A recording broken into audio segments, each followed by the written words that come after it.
Welcome to the pre-fire strafe masterclass of boot camp. Goes a little something like this. Go corridor, start running, pre-fire, see person, knock them, pre-fire, see person, knock them, reload, push, see person, clear them, reload, get ready, see person, don't thirst, kill partner, repeat, rinse, champion! Champion indeed. Well, hello there, humans of Earthlings, whoever you are, wherever you are, whatever you're doing, and if you're lucky enough indeed to be doing it too. Today is a video that I've been asked for a lot. This is when to push. Basically, I get a question like this in my YouTube comments nearly every video. Bushka, what do I do when, you know, there's three guys and I've knocked one? Should I push or should I pull or should I jump up and down on the spot and do the hokey pokey? Basically, I boiled this all down into one very, very simple equation. You should push when you can win. And I know that sounds like a stupid bit of Eastern mysticism. It is not the path before me, but the road behind me. Thanks very much, The Matrix. It isn't really. It is very simple, and it comes down to this in nearly all the games that I play. When you see me be very aggressive, it's rarely just balls out angry feelings. Quite often, the way and the reason for my aggression is I think that I've got the best chance for winning. And you want to be pushing when you have an advantage, when you can turn a situation to your advantage, or conversely, when you think this is the best opportunity you're going to get. I've seen a guy go up there, I made a mistake by shooting at him, and then I see two other guys go up there and they start fighting, and that immediately, look how quickly I realized that I'm going to go on the offensive here. Because do you see in the kill feed, one guy dies and he's immediately knocked. And I know two new people went up there. That means they've knocked and killed the guy that I got stuck into originally.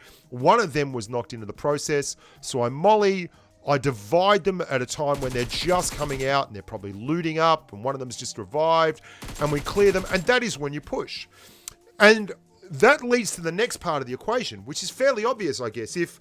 If the simple answer to the question of when do I push is when you can win, or when it's the best possible opportunity you're going to get, then the next part of that question is, well, how do I know that? Aha! That indeed is the important million-dollar question. How do you know when that opportunity is? And a lot of that has to do with a video that I just dropped called Game Sense, but it also has to do with a multitude of things like watching the kill feed, seeing whether someone gets knocked or someone doesn't get knocked. And you can see that's another dude knocked there. I blow this right here. I pushed there instead of just moving backwards and forwards behind the thing. And their final platoon mate does a really good job here. Rather than going to get the revives, he pressures me into thinking he's coming around that corner immediately. I skip the heal. He goes long. And then I'm basically a one-shot now. That's a one-shot with the barrel. So I shouldn't have pushed there. There was no reason for me to push. And things like that is when you'll really bite yourself and just go, oh, why did I do that? Because that was a squad wipe in the offing. If I had just stayed there strafing and spraying from behind that wall. But those are instamatic decisions. Like, those are decisions that you're making on the spur of the moment. This is the same kind of thing. You realize that the odds of you already belting that guy, him landing out of a parachute, getting a med kit immediately and a gun and finding all that stuff and getting hit points and getting into the fight are very low. So you know it's the time to push. So let's revisit this. The easiest way to figure this stuff out is do the math. That guy's knocked. There's someone on my left. I can area deny there, and I can push down and get the knock guy. I don't know where his platoon mate is. I'm going to push here. He's going to be on the top of the stairs waiting for me, right? I'm not seeing any footprints there that I'm not expecting to see. No one is pushing in from the left. I'm really confused here, so I think maybe he's just on his own. I'll go and get him. As soon as I do, his squad mate's into me, but I stay out and I wait for him to finish his clip, and then we clear him. Then I go and have a conversation with this guy where I basically have a chat to him, and I say, you know what, I'm going to let you go. If your mate comes and revives you, I'll let you go. But his friend doesn't turn up, so he just dies. Hello. I can't. I forgot about 15. this. How are you? I'm fine. No. I'm not good. You keep my friend and me. I'm talking to him saying, I'm sorry, buddy. Your friend blew a whole clip. I mean, he shouldn't have blown that whole clip. Mate, I'll just let you live. That's cool. Tell your friend he can come and revive you. And his friend just never turns up. So it's really hard to completely break down why, where, when, and how, because every situation is different. It's an amazing thing I find in these games. You can play against computers and things, and the patterns are so easy to recognize, but it becomes harder and harder to recognize things in the melee for what they are like that. But you start following the kill feed and listening with your ears, and you realize, okay, some bloke has just belted a bunch of guys over here, and he's done it from the top of the roof, and he's just finished an engagement, so he's probably either reloading or he has taken damage. There's his buddy over there. We belt him a little bit. There's still someone, definitely someone else involved over near those warehouses there. There you go. Another party heard from. And you're analyzing all this stuff, and you're running through it in your head, and you're deciding yes or no, push or not. And I know this guy's just got hit, so he's probably run down here to heal. I don't think he'll be far. There we go. And after I clear this guy, you know what I do? I just stop and listen. Just stop and listen. And this is a big part of the game. Knowing that you've done a good thing, sometimes the bloodlust gets up, like you saw recently at Paradise Resort, where I pushed into that guy and spray, and I lost enough health so that the last guy could clear me very easily. And not taking that time can be fatal. And we clear the last member of that squad, PHB Jehensi. But there were two very separate occurrences there. One of them was realizing that there was another member of the squad inbound. The second thing was realizing which level he was on based on the sound of the footsteps. And the third thing was setting up for the kill, right? Sometimes you have to semi-push, which is pull down to a really good spot. And particularly at the start of the games when people aren't very well geared and you yourself aren't very well geared. And for instance, I don't have a helmet here.